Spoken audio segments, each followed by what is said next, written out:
Hello, everyone, and welcome to my podcast of Leading with Safety. I'm Glenn Hill, Superintendent at Paint Creek ISD, and today we're diving into how to intentionally create a culture of safety and wellness within our schools.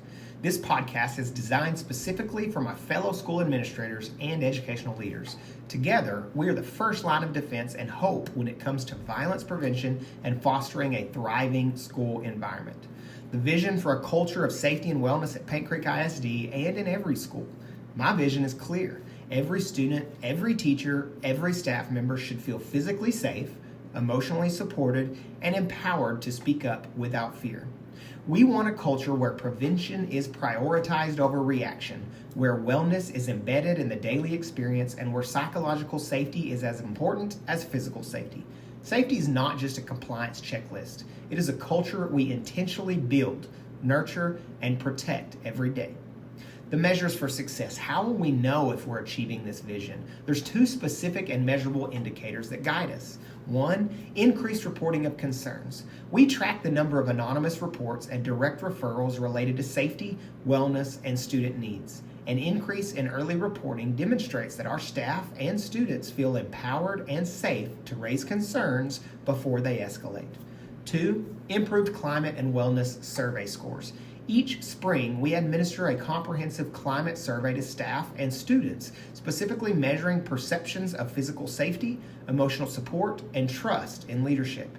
A year-over-year improvement of at least 10% in strongly agree responses on items related to safety and wellness is our benchmark for success. Achieving this vision is not accidental. It requires intentional leadership actions every day. We integrate safety and wellness into leadership expectations. Administrators model transparency, visibility, and responsiveness. We're present at key student intersections, bus drop-off, cafeteria entrances, and hallways. We model in professional learning. All staff engage in annual training on psychological safety, behavioral threat assessment, and trauma-informed practices. The systems of support, we embed regular, structured opportunities for reflection, such as monthly reflection circles and blameless postmortems after emergency drills and real-world incidents. We make it crystal clear with communication that reporting concerns is not just allowed, it is expected and valued. We create multiple safe channels to do so, including anonymous digital forms, direct reporting lines, and peer referral pathways. The two strategies we have to support the vision. Strategy 1, foster psychological safety. At Paint Creek ISD, psychological safety is foundational. We ensure everyone, students and staff, know that their voice matters. We have reflection circles, which are safe spaces to discuss concerns, and we constantly reinforce the responses and to make sure that we're assessing our strengths and our weaknesses. Strategy 2, promote all hazards emergency preparedness. We implement an all hazards approach from active shooter scenarios to cyber attacks or natural disasters. Our ERP covers it all. We partner with local law enforcement, integrate standard response protocol, and ensure that emergency drills are learning experiences, not compliance exercises. We live out the following core values every day.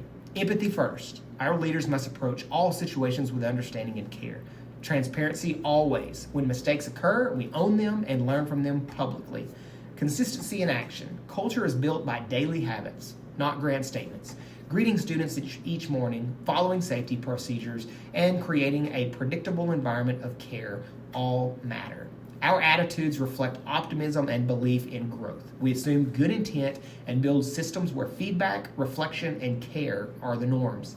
Our behaviors reinforce our values. I greet every bus and every student every morning, modeling the expectations for teachers to greet students at their doors.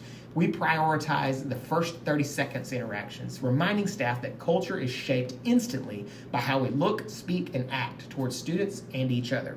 And then we celebrate when staff report concerns. We recognize bravery and we model gratitude. The first 30 seconds matter at Paint Creek ISD, and we believe that the culture of our school is set within the first 30 seconds of every interaction.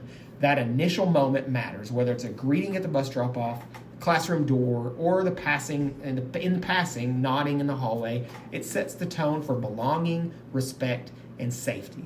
And to model this, every morning you'll find me standing at the bus drop-off, greeting students with a smile, a handshake, high five, whatever it takes to make sure they feel seen, valued, and heard. I expect our teachers to greet students at the door of their classrooms, and I model that expectation myself. Most of our students ride the bus, so starting their day with a positive interaction is vital. And I want to make sure that I'm the one that's doing that every day, every morning. In leadership, what gets modeled gets mirrored. If I want teachers to greet students warmly, I must do it myself. If I want staff to prioritize relationships, I have to lead by example. Every interaction, even a brief one, either builds up or erodes the culture we are trying to create.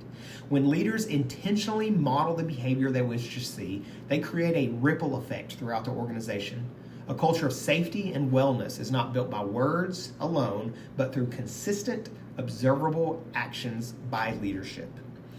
The engagement with a case study example, let me share a real world case study from our own district. This year, during a threat assessment at Paint Creek ISD, a teacher noticed a concerning behavior in a student. But in a culture without psychological safety, that teacher might not have said anything. She might have just stayed silent. Instead, because of our training and open culture, that teacher spoke up immediately. Our behavioral threat assessment team was able to step in and quickly intervened. They provided mental health support, they notified parents, and ensured that the student received the help that they needed. Because someone trusted the system enough to say something, we prevented potential harm before it could manifest. This experience solidified my belief. Psychological safety is not just a theory. It's a frontline defense against school violence. To wrap it up, creating a culture of safety and wellness isn't a one-time training. It's an annual event. It's a way of living, leading, and loving our communities every day. We must commit to listening first, leading with compassion, preparing with purpose, and acting with courage. By doing so, we transform our schools into safe harbors, places where students and staff don't just survive, but thrive. Thank you for joining me today. Together, we can lead safer, stronger schools. Until next time, keep leading with heart and with courage. See ya.